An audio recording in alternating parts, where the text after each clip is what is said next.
Okay, everybody, we're going to get started. Thank you very much for taking some time out of your evening to spend with us here. This is the virtual public information meeting for the ClearPath 465 project on the northeast side of Indianapolis, I-465 and I-69. My name is Mark Perrin. I am the project manager for Parsons, who is the design consultant on behalf of NDOT, and I've got with me tonight who will be participating in the presentation, Jim Miller, who leads the environmental effort for Parsons. Just a couple of things here before we get started. One is this session is going to be recorded, so I just want to make sure everyone is aware of that. As Dan has already stated, if you could keep your phones on mute for the benefit of the group, I think that would help make sure everyone can hear the information tonight as it's presented. And then finally, if you have any questions, please enter them in the chat box. You can do so at any time. We'll record all the comments as part of the public comment period, and they'll be taken in and put into that record as well. So on behalf of the project team, again, thank you for attending. We have a number of NDOT personnel from project management, public involvement, and environmental services with us tonight. And then the public hearing notice was published in the Indianapolis Star on September 30 and October 7, and in the Indianapolis Recorder on October 2 and October 9, with notice of public hearing mailed to area residents and landowners, and an announcement was also posted to the NDOT website as well as a media release. And on your screen here, you should see the link to the project website with all the information associated with the hearing, and project information is up there as well. So I am, just for the sake of keeping this going, I'm going to turn off my camera as we move through the presentation.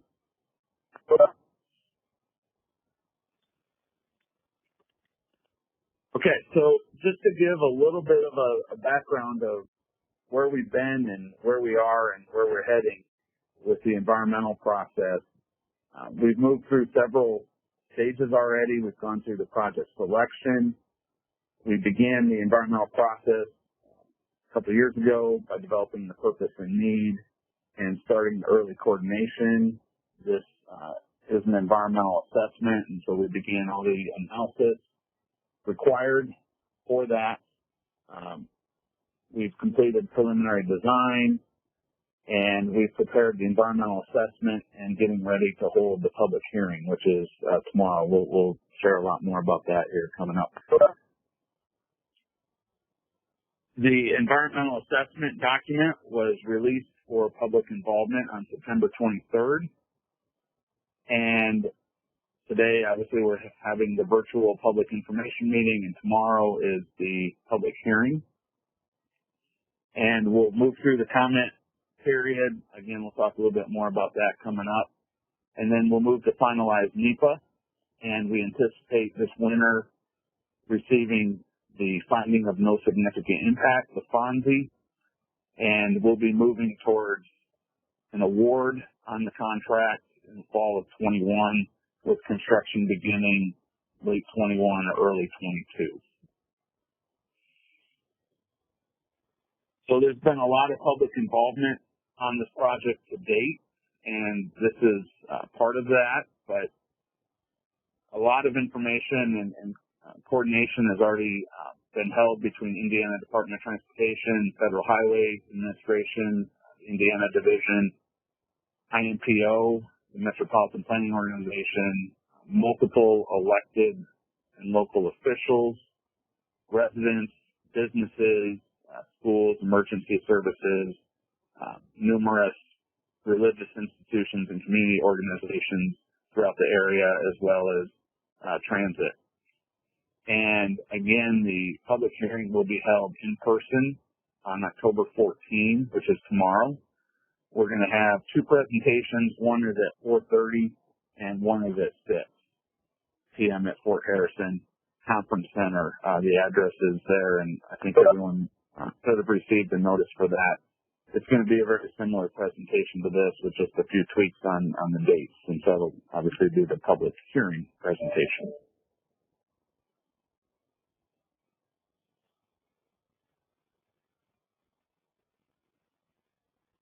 Okay, so why are we doing this project? The purpose and need was established several years ago, and there's two primary purposes. One is to improve the overall traffic operations by increasing capacity on 465 and 69 and through the interchange. And the second primary reason and need for the project is to improve safety. There's been historically a very high number of crashes and crash rates as measured in crashes per mile per year, and we're looking to reduce that number of crashes and to decrease the fatality and injury severity percentages and rates.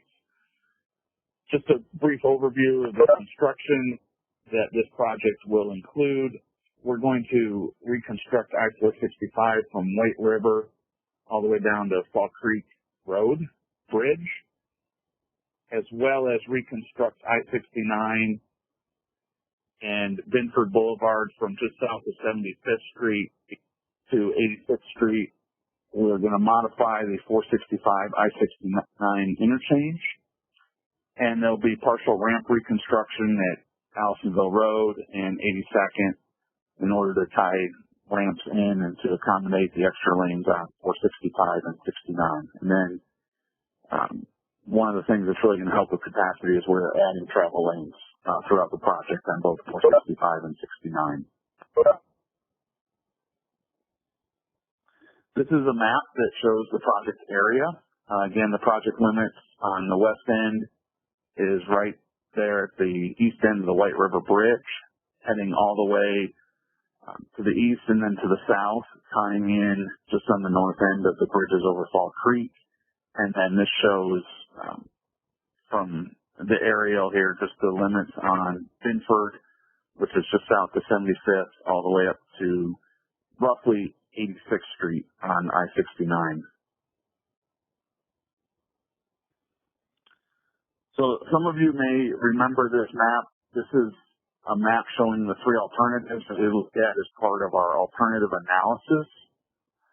And we presented this at an open house in August of 2017. This was also on the INDOT website. We're not going to go into detail tonight on the three alternatives, but we did a pretty in-depth look at alternative A, alternative B, and alternative C. As you can tell just by the configuration there, they were pretty similar. There were some differences as it relates to geometrics and operations, but they were all pretty much in the same corridor. And the alternative that we are running with, which is the preferred alternative, is alternative C. And we've made a few modifications to that, so we're calling it alternative C modified. And this screen just explains a couple of the high points of this alternative. One is it separates all the interstate traffic from the local traffic. So we've got system interchange traffic from 465 to 69, and currently that mixes with traffic from Binford and 75th area and 82nd. So alternative C modified separates all that. It separates local traffic from interstate traffic. It also maintains all the existing movements that are there today at 465 and 69, Binford Boulevard and at 82nd Street. So any movement that you can make today, you'll be able to make when the project is completely designed. Only those movements will be greatly improved, as we'll see here in a few minutes. The differences in alternative C modified from the alternative C is we modified how southbound 69 to southbound Binford ties in. Originally, that movement came through the middle of the existing interchange. We moved that to the outside, and it goes underneath 465, and then we are going to reconstruct the southbound 69 to southbound 465 ramp. And in order to accommodate that construction, we are going to redesign and reconstruct the end of Castleton Road and build a cul-de-sac there so that all the access is maintained to those properties. So the next couple of slides are just walking through visually what we just talked about. This is the preferred alternative on the western project limits. So you can see the tie-in point there, and then Allisonville Road. And a couple of things to note is we're reconstructing the ramps to just the tie-ins there at Allisonville Road to accommodate the extra lanes on 465. You can see the typical section down there. We actually have 5 through lanes on westbound, and we have 4 through lanes on eastbound, and we're making the exit ramps to be 2 lanes off of 465. So there's shared through and exit lane, option lanes there that will really help capacity to Allisonville Road.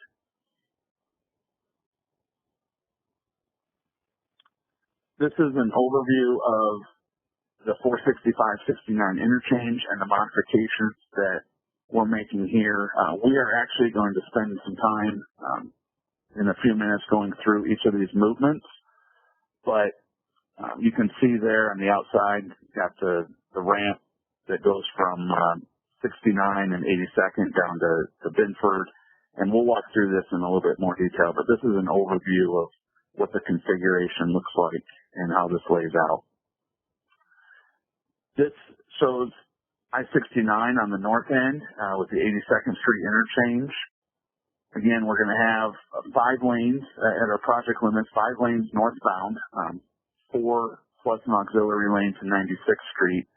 And then southbound, coming into the project, we will have 5 lanes, 4 of which will go southbound on 69 and eventually head towards either direction on 465. And 2 of those lanes with an option lane are going to head towards either 82nd or Binford. So all local traffic is going to exit north of 82nd as it heads southbound. And that's a difference from today. So that weaving movement today that exists from 82nd to Binford, you'll still be able to make that movement, and we'll explain how in a few minutes, but you're not going to have to cross all of the interstate traffic in order to do it. So that's going to be a big improvement there. And then this is an overview of the southern project limits on 465. Again, on northbound, we've got 6 lanes, which is 4 through lanes, and then 3 lanes are actually going, as we'll see in a minute, going to northbound 69, and then southbound, we've got 5 lanes, which is a 4-lane through and then an auxiliary lane there. And then this shows there's also a little bit of construction on 71st Street to lower 71st and make room for vertical clearance underneath the rehabilitated bridges on 465. So we know there's going to be some changes to how you're going to actually travel through the 465-69 interchange. So what we wanted to do is kind of walk through those movements so that people can have a good understanding of how they're going to be able to travel through here. So this is just an overview of what this interchange looks like today.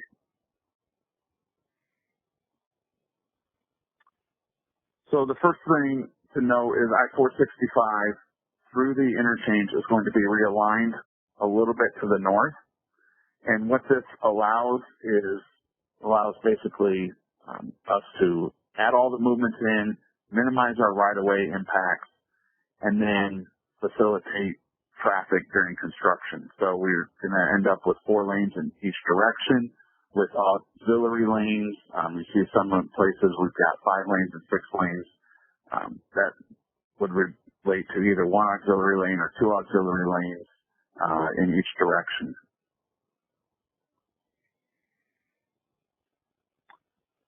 Then the next thing to note is there are going to be 2 eastbound 465 exits. The first exit is going to be from eastbound 465 to northbound 69. which is highlighted there. So you're going to exit the interstate. It's a 2-lane exit, and you're going to have now a direct connection to I-69. So if you take that ramp, you're going to come in on the left side of 69, and you are going to be completely separated from all local traffic. The second movement is going to be an offshoot of that's highlighted there. It's going to be a ramp that actually comes off of that eastbound to northbound ramp and heads southbound on Binford. So you're going to come to a signal there that's shown, and you're going to have access to southbound Binford in both directions on 75th Street. And finally, the third exit there, which is a different exit a little farther into the interchange, which is approximately where it is now, is that loop ramp. It's highlighted in yellow. We're going to reconstruct the loop ramp, so it's going to be a little bit bigger, but pretty much in the same location as it is today. But that loop ramp is going to service 82nd Street. So any vehicles traveling on eastbound 465 that want to go to 82nd Street will take that loop ramp, and they will end up on a barrier-separated collector-distributor road, which is a separator basically for all local traffic. So they are never going to enter interstate traffic on 69 in order to get to 82nd Street. And then this is just an aerial view showing the northbound 465 to northbound 69 ramp on the left there as it ties in. This is from the north looking south, southwest. And this ramp becomes part of the I-69 route down and around 465. And there's 3 lanes from 465 to 69. So that's going to be a 3-lane ramp, and it's going to head directly north on 69. And there's going to be a slip lane ramp off to the right. There you can see in yellow, that's going to connect with the CD road from the loop ramp there at the interchange, and that will allow traffic to access 82nd Street. So that exit will be on the right. But it's a 3-lane ramp. This is a picture showing Binford Boulevard in the existing condition, pretty much during a morning peak hour. You can see just a lot of capacity issues out there, but this is looking towards 75th and the interchange. So Binford is also going to receive some modification as part of this project. Northbound Binford, we're going to develop a 3rd lane just south of 75th Street. And that will allow us to carry 3 lanes through that signal. And you can see here, we've got the 3 lanes indicated, and then we have a 2 and a 1 indicated. That ramp will then split. And 2 lanes, the left 2 lanes, will go north and tie in to the east to north ramp. So they're going to go directly to I-69. The right lane is going to split off, and that's going to head either to the loop ramp, which heads towards westbound 465, or it's going to head up the CD road to 82nd Street. So once traffic on Binford makes a decision to either go left on the 2 lanes to 69 or right in the lane to either westbound 465 or 82nd, they're committed, and that will separate that traffic. So that's going to take care of one of the big problems we see with the loop ramps in the peak hours and traffic bottling up in that area. And then this just shows a typical section on Binford. I mentioned that we are adding a 3rd lane on northbound. We're also adding a 3rd lane on southbound just to get traffic through that signal. And that lane will go roughly 1,000, 1,200, 1,500 feet south of 75th Street and then tie in to a 2-lane section heading farther south. So this just shows what the configuration will look like there at Binford. We're still going to have 2 southbound left turn lanes onto 75th. There's still going to be a dedicated right turn lane as well to westbound 75th.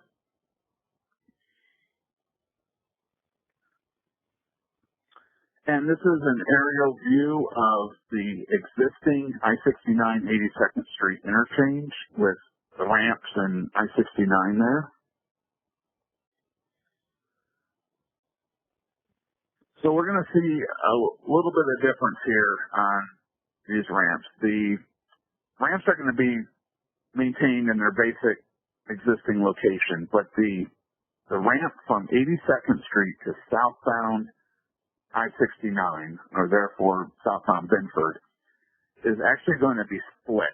And you're going to stay to the right for all traffic coming from southbound to 82nd Street, so and into Binford Boulevard. So as you're coming south, if you get off, you're going to go to the right. And then this loop ramp here, if you stay left, you're going to go onto I-69, which is going to carry you down to 465. If you stay to the right, as you're coming around that loop where that pink line is, you're actually going to get on a separate collector-distributor roadway, which is barrier separated from 69, and that is going to take you to southbound Binford. So in order to go from 82nd to southbound Binford, you no longer are going to have to get on interstate. You just are going to get on a collector-distributor road, a frontage road, which is going to take you to Binford. You're still going to be able to get onto 69. You're still going to be able to go whichever direction you want to go on 465. And that's really going to improve the safety and just prevent traffic from having to cross over interstate traffic in order to make that movement.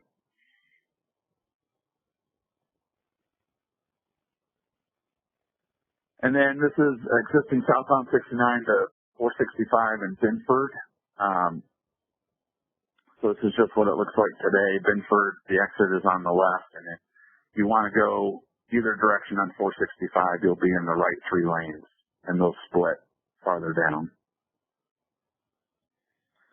So this just shows how we're changing this. We are really keeping the southbound to westbound. It's going to stay 2 lanes. It's going to be 2 lanes. It's going to stay 2 lanes. It's going to tie into westbound.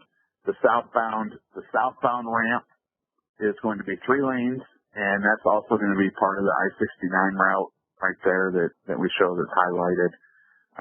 So we are reconstructing that just to the inside of where it is right now in order to make room for the Binford movement, but it's going to essentially be the same type of ramp, the same design speed, the same look, the same feel. It's just going to be moved on the inside. And then here on the green, you can see the south to west movement, 2 lanes there.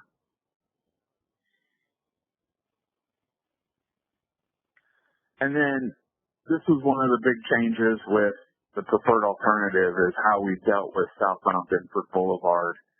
As I mentioned a few minutes ago, making that movement from 82nd, all traffic that wants to go to southbound Binford or to 75th is going to be on that CD road. So they're going to have either gotten on the CD road at 82nd or exited I-69 to the north, and they're going to carry on through, as you see here highlighted in the red, the 2 lanes that go all the way to the signal that tie into the ramp from 465, and then they'll have full access there to the intersection at Binford and 75th. So with that, that's just a brief overview of the geometry and operations of the interchange. I'm now going to turn it over to Dan Miller to talk a little bit more about the environmental. Thanks, Mark. We are continuing right now with the environmental analysis phase as required by the National Environmental Policy Act, otherwise known as NEPA. NEPA requires NDOT to analyze and evaluate the impacts of a proposed project to the natural and socio-economic environment. NEPA is a decision-making process. Mark went over the purpose and need earlier in a little bit of a summary. The entire purpose and need is available in the environmental assessment, which is available online on NDOT's website. We, of course, also want the alternative screening that Mark went over earlier before developing the preferred alternatives. The environmental assessment was released for public involvement on September 23rd, 2020. Impacts were analyzed, evaluated, and described in the EA. And what we did was we looked at what impacts this project might have on the community. How can we avoid or minimize the impacts? And for those impacts that couldn't be avoided or minimized, how can we mitigate for them? So environmental in the NEPA process covers a lot of things. For this project, the main things that we looked at that had impacts were right-of-way. There will be new right-of-way required and relocations. We looked at streams, wetlands, and other water resources. We identified 118 wetlands and 32 streams within and adjacent to the project limits. We looked at environmental justice to ensure that there were no disproportionate impacts to low-income and minority populations. We also looked at cultural resources, which are above-ground historical and archaeological resources. We looked at parks and recreational lands, including trails. Those are also known as Section 4F resources. We looked at endangered, threatened, and rare species and performed a noise analysis. So the environmental impacts associated with the ClearPath 465 project include impacts to 16 streams for approximately 9,700 linear feet. A little over 6 acres of wetlands will be impacted. Approximately 20.5 acres of trees will need to be cleared, of which about 9 acres is considered suitable summer habitat for the Indiana bat and northern long-eared bat. There will be noise impacts associated with this project, and currently there are 7 noise barriers proposed. I'll go over that in a little more detail here in just a minute. The project's going to require just over 14 acres of new right-of-way, including 4 commercial relocations. For cultural resources, the project resulted in a no adverse effect. In looking at the endangered, threatened, and rare species, the project resulted in a may affect, not likely to adversely affect, with avoidance and minimization measures. These are measures that will be included in the contract to reduce or avoid impacts to the Indiana bat and northern long-eared bat. The project resulted in a 4F de minimis impact on the East 71st Street multi-use trail due to partial closures that will be required. We also evaluated community impacts, public services, environmental justice, air quality, hazardous materials, and all other resources required under NEPA, but there were no significant impacts found at any of these. Mitigation will be required for the wetland and stream impacts. So here are the noise barriers that we evaluated. You can see the 2 here in yellow, 9 and 5, that were evaluated but found to not be reasonable and feasible. The other 7 were found reasonable and feasible and are moving forward with this project. We had multiple noise meetings, and at these meetings we discussed the proposed barriers. And afterwards we've had discussions with the property owners, and some of the barrier lengths have been slightly modified. For cultural resources, there were 8 listed or eligible properties within the area of potential effects. The George Metzger house was far enough away that it was found to have no effect from this project. The other 7 historic resources identified were all found to have no adverse effect from this project. For Section 4F resources, again, the East 71st Street Trail will have temporary closures, and this resulted in a Section 4F finding of de minimis, which means minimal impacts. The proposed nickel plate trail will have temporary right-of-way. This constitutes temporary occupancy, which is not a Section 4F use. For right-of-way, 7 commercial structures will be acquired, including 5 buildings and 2 outbuildings. You can see that on the graphic on the right. This will require a relocation of 4 businesses. No residential or farmland relocations are currently planned. For maintenance of traffic, or MOT, I-465 will be realigned to the north through the I-69 interchange to allow for offline construction. Interstate-to-interstate system movements at the I-465 I-69 interchange will primarily remain open. However, service interchange ramp closures will be required. The MOT will require several phases. The majority of the work is anticipated to be completed in the first 3 years. For the project schedule, as we stated, the environmental assessment was released for public involvement on September 23rd. We're having the virtual public information meeting tonight, and an in-person public hearing will be held tomorrow, October 14th, at the Fort Harrison Conference Center on Post Road. We will be giving presentations at 4:30 p.m. and at 6 p.m.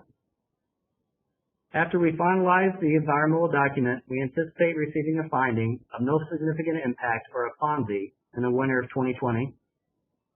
The contract is anticipated to be awarded in fall of 2021, with construction beginning in late 2021 or early 2022, and a completion of all activities in late 2025. For all of you that would like to submit public comments, please submit them either via the public comment form, which is available online and will be handed out at the public hearing tomorrow, via email at the website listed here, or people may participate during the public comment session following the formal presentation at the public hearing tomorrow night. Again, the public comment period for this project ends on Thursday, October 29th. All comments that are submitted will be included in the public hearing's transcript and made part of the public record. All comments will be reviewed, evaluated, and given full consideration during the decision-making process. For the next steps, public and project stakeholder input will again continue to be collected. Again, please submit comments via the options described before and in the information packet that is available online and will be printed out tomorrow night as well. NDOT will review all the public comments and give full consideration. We will then finalize and approve the environmental process with the FONSI anticipated in winter of this year.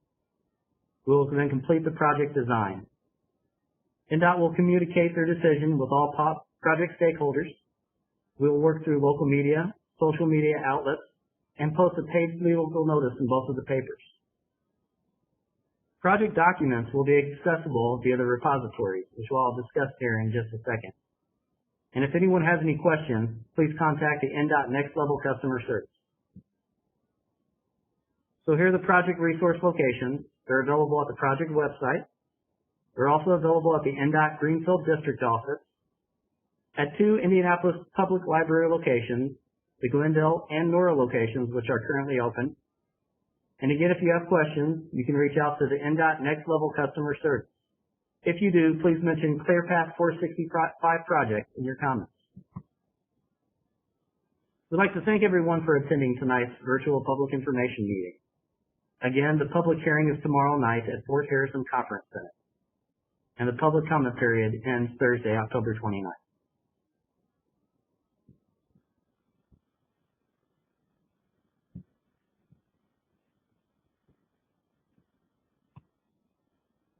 So with that, I believe many people have been submitting comments on the chat line. If you please continue to submit any comments via the chat line or via the public notice form, or you can come to the public hearing tomorrow or via email. All the locations will be collected and included in the record.